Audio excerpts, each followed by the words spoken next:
trachéobronchite infectieuse canine, c'est une maladie qu'on appelle aussi souvent toute chenille. Elle est due à des virus et des bactéries qui s'associent, qui attaquent les voies respiratoires supérieures du chien, telles la trachée et les bronches. C'est une maladie fréquente. La TBIC, cette maladie chez le chien, est une maladie extrêmement contagieuse. Il suffit qu'un chien soit en contact avec les particules expectorées lors d'éternuement pour contracter la maladie.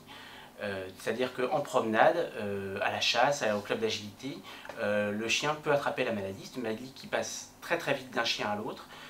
On estime que plus de la moitié des chiens vont contracter la maladie en dehors d'un chenil et plus d'un chien sur 5 est en contact dans sa vie avec un des agents de la maladie.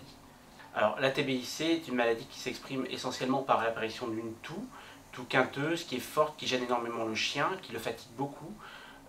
Parfois même le chien arrête de se nourrir et s'affaiblit. Dans de rares cas, on peut observer l'apparition de complications pouvant aller jusqu'à la pneumonie. Alors, le traitement de la TBIC nécessite d'aller voir le vétérinaire qui prescrira, suivant les cas, des antitussifs ou des antibiotiques. Pour les cas les plus sévères, le traitement peut être long, il peut durer plusieurs semaines. La prévention de la TBIC est compliquée parce que la maladie est très contagieuse. Le moyen le plus simple serait d'empêcher son chien d'avoir un autre contact avec un chien inconnu. Le problème, c'est que dans la vie quotidienne, cela semble très compliqué.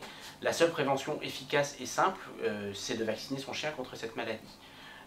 De nombreux établissements où se regroupent les chiens, les clubs d'agility, les pensions, les écoles du chiot, demandent à ce que les adhérents vaccinent leurs chiens avant de participer aux activités. C'est votre vétérinaire qui pourra vous indiquer les meilleures options pour protéger et garder votre chien en bonne santé.